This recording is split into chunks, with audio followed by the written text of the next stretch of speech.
विपक्ष कहने की आदत है, वो तो ऐसे ही आरोप लगाते रहते हैं।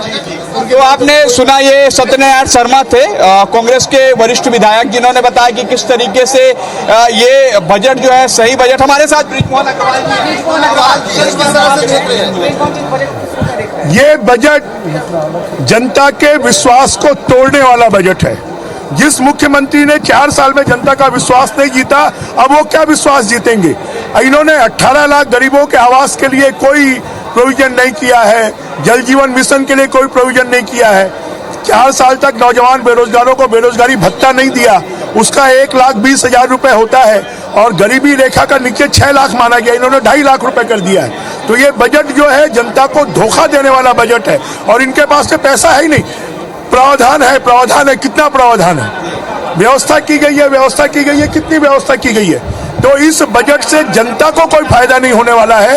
इस बजट को रायपुर नगर के विकास के लिए इन्होंने 1 पैसा राजधानी के विकास के लिए दिया है, पर जिस दिन उसको फ्लाईओवर कहा, रायपुर को किसी फ्लाईओवर के लिए नहीं दिया, कोई तेली बांधे का फ्लाईओवर। तो ये क्या, विपक्ष के नेता है ब्रिजमोहन अग्रवाल, उनका कहना है कि किस तरीके से जो बेरोजगारी भत्ता है वो 4 साल से दिया जाना चाहिए था। सर, बेरोजगारी भत्ता को लेकर आप कह रहे हैं कि 4 साल तक नहीं दिया, लेकिन आप कह रहे हैं कि हम 2 साल देंगे।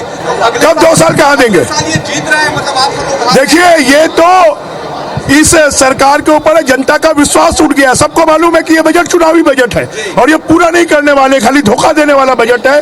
और जो सरकार 4 साल तक अपना विश्वास साबित नहीं कर पाई, अब वो क्या विश्वास साबित करेगी।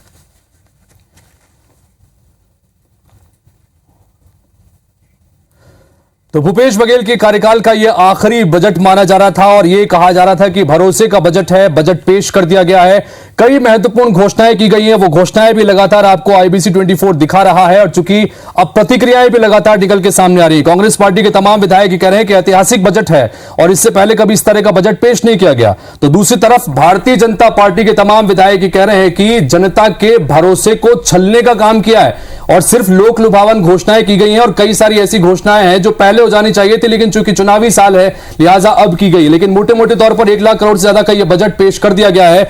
आंगनबाड़ी कार्यकर्ताओं के संदर्भ में एक महत्वपूर्ण घोषणा की गई है कि आंगनबाड़ी कार्यकर्ताओं को जो मानदेय है वो 10,000 रुपए किया गया है। बेरोजगारी भत्ते का ऐलान इससे पहले भी हालांकि सरकार ने किया था, लेकिन अब चूंकि इसमें एक ऑफिशियल अनाउंसमेंट अब बजट में किया गया है, 2,500 रुपए शिक्षित बेरोजगारों को दिया जाएगा।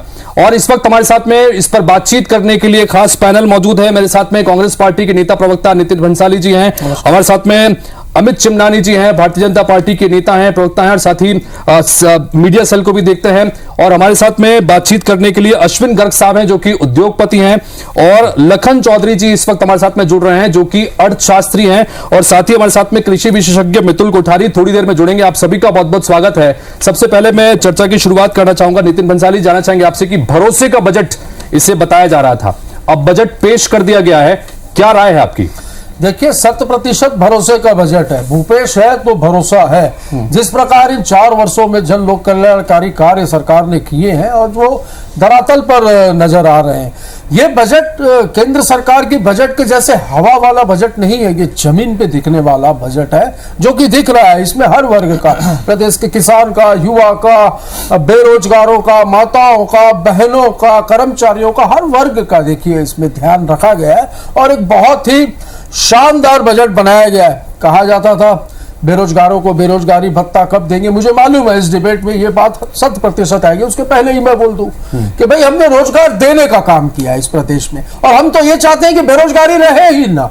उसके बावजूद यदि 0.5% इस प्रदेश में बेरोजगारी है तो प्रदेश के माननीय मुख्यमंत्री जी ने इसमें बेरोजगारों को, शिक्षित बेरोजगारों को आने वाले 2 वर्षों तक 2,500 रुपए बेरोजगारी भत्ता देने का वादा किया। आंगनबाड़ी की हमारी बहनों के लिए देखिए मानदेय में वृद्धि की गई, 10,000 रुपए। मध्याह्न भोजन रसोइयों को 1,800 रुपए किया गया मानदेय। ग्राम पटेल को जो 2,000 मिलता था उसका 3,000 रुपए किया गया। राज्य के पर्व त्योहार आपत्ति विपत्ति में सहयोग करने वाले होम गार्डों के मानदेय में वृद्धि की गई।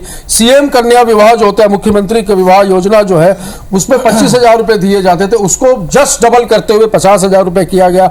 100 नवीन आपकी ये स्वामी आत्मानंद अंग्रेजी स्कूल खोले जाने का बजट में घोषणा की गई है। नवा रायपुर से दुरुप तक लाइट चलाने ये सारी घोषणाएं लगातार हमने दिखाई और आप